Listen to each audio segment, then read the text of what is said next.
আসসালামু আলাইকুম বন্ধুরা, আপনারা দেখছেন myislam.com। সঙ্গে আছি আমি এমডি আকরাম। হযরত ফাতেমা রাদিয়াল্লাহু তাআলা আনহা এর বিয়ের দিন কি ঘটেছিল সে বিষয়ে এক বিস্ময়কর গল্প সম্পর্কে জানাতে চলেছে। তো চলুন গল্পটি শুরু করা যাক। বিশ্বনবী হযরত মুহাম্মদ সাল্লাল্লাহু আলাইহি সাল্লামের পরিবারবর্গ যখন মক্কা থেকে মদিনায় আগমন করেন তখন ফাতেমা রাদিয়াল্লাহু তাআলা আনহা ছিলেন অবিবাহিত এবং ফাতেমা রাদিয়াল্লাহু তাআলা আনহাকে বিবাহ করবার জন্য সবচেয়ে উচ্চ মর্যাদার অধিকারী আবু বকর সিদ্দিক রাদিয়াল্লাহু তাআলা আনহু এবং ওমর ফারুক রাদিয়াল্লাহু তাআলা আনহু বিয়ের প্রস্তাব পাঠান রাসূল সাল্লাল্লাহু আলাইহি সাল্লামের কাছে।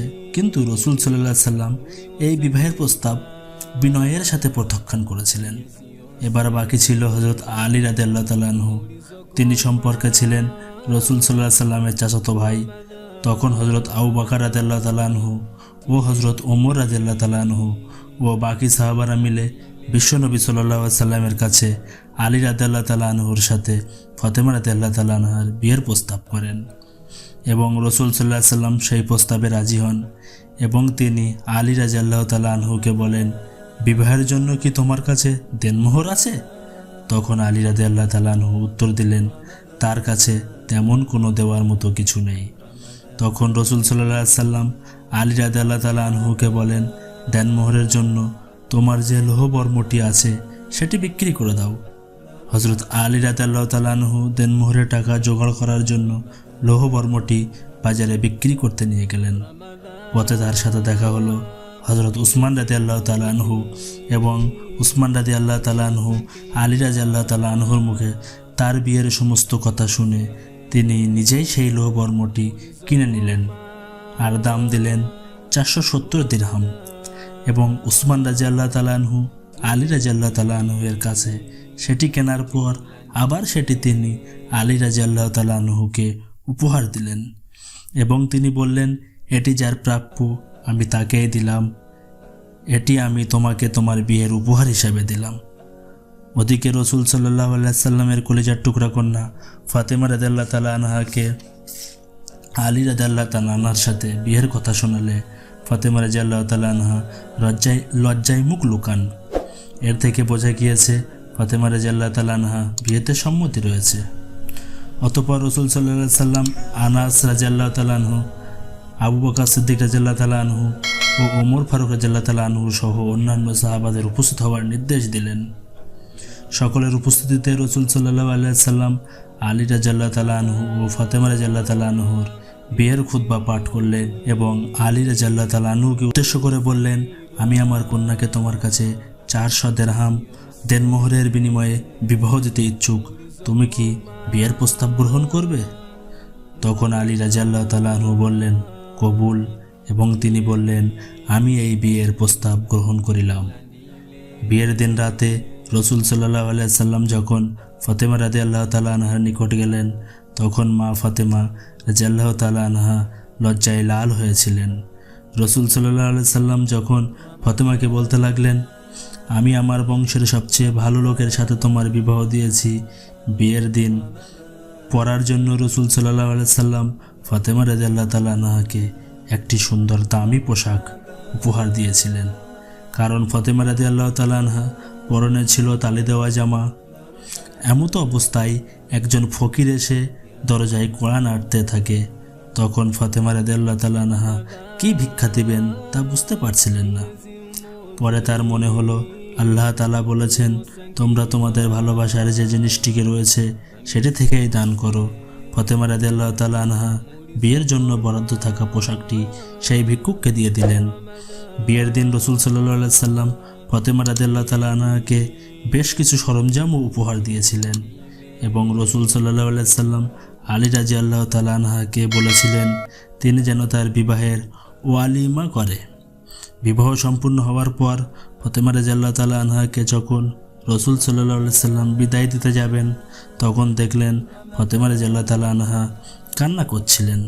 বিশ্বনবী তখন ভাবলেন হয়তো আলী রাদিয়াল্লাহু তাআলা আনহার দরিদ্রতার জন্য মেয়ে ফাতেমা কান্না করছে।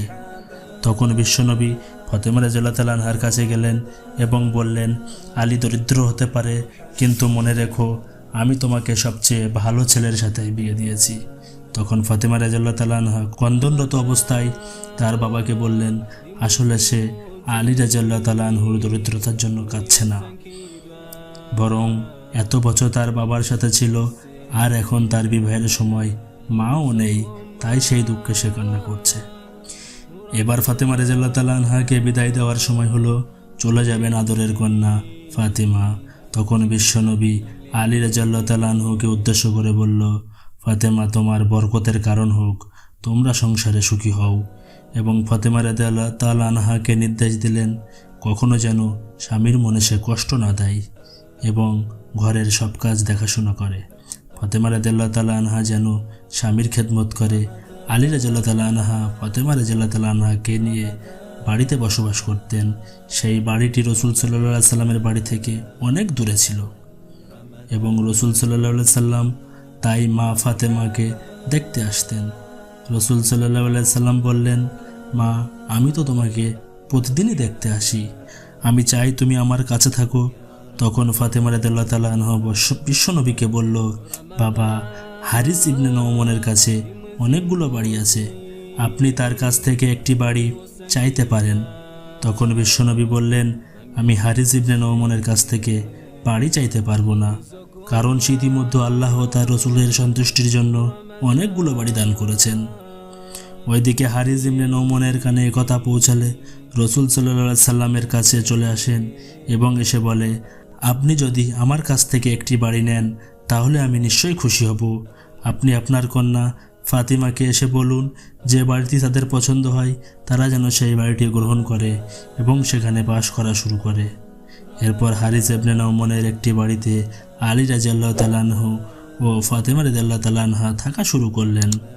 একদিন বিশ্বনবী ফাতেমা রাদিয়াল্লাহু তাআলা আনহার ঘরে প্রবেশ করলেন এবং দেখলেন যে ফাতেমা রাদিয়াল্লাহু তাআলা আনহা যে পোশাক পরিধান করে আছে সেই পোশাকটি অনেক জোড়াতালি দেওয়া ছিল। সে বসে বসে রুটি বানাচ্ছে এবং আল্লাহর নামে জিকির করছে। তখন বিশ্বনবী সাল্লাল্লাহু আলাইহি সাল্লাম তার কন্যাকে বললেন, দুনিয়ায় কষ্ট পেয়েছো, তুমি আখিরাতে নিশ্চয়ই ভালো ফল পাবে। একদিন আলী রাদিয়াল্লাহু তাআলা আনহু ঘরে ঢুকে ফাতেমা রাদিয়াল্লাহু তাআলা আনহার কাছে খাবার চাইলে ফাতেমা রাদিয়াল্লাহু তাআলা আনহা বলেন, আজ 3 দিন ঘরে একটিও জবের দানা নেই। তখন আলী রাদিয়াল্লাহু তাআলা আনহু ফাতেমা রাদিয়াল্লাহু তাআলা আনহাকে বললেন, তুমি কেন আমাকে কিছুই বলনি? তখন ফাতেমা রাদিয়াল্লাহু তাআলা আনহা বলল, আমার আব্বা আমাকে নসিহত করেছিল আমি যেন আপনার কাছে কিছু চেয়ে আপনাকে লজ্জা না দেই। তখন আলী রাদিয়াল্লাহু তাআলা আনহু ফাতেমা রাদিয়াল্লাহু তাআলা আনহার দিকে তাকিয়ে বলল, তুমি উনুনে রান্না করতে করতে তোমার চেহারা মলিন হয়ে গিয়েছে, জাতা পিষতে পিষতে তোমার হাতে ফোসকা পড়ে গিয়েছে। তোমার বাবার কাছে আজ অনেক গনিমতের অনেক দাসী আসবে, তুমি যাও সেখান থেকে একজন দাসী চেয়ে নাও। তখন ফাতেমা রাদিয়াল্লাহু তাআলা আনহা রাসূল সাল্লাল্লাহু আলাইহি সাল্লামের কাছে গেলেন এবং সেখানে গিয়ে একজন দাসীর কথা বলল। তখন রাসূল সাল্লাল্লাহু আলাইহি সাল্লাম ফাতেমা রাদিয়াল্লাহু তাআলা আনহাকে বললেন, আমি তোমাদের জন্য কোনো দাসীর ব্যবস্থা করতে পারবো না, কারণ তারা খুব অসহায় হয়ে আমার কাছে এসেছে। রাসূল সাল্লাল্লাহু আলাইহি সাল্লাম বললে, আমি কি তোমাদের এমন কিছু শিখিয়ে দেব যা তোমাদের জন্য কল্যাণকর হবে?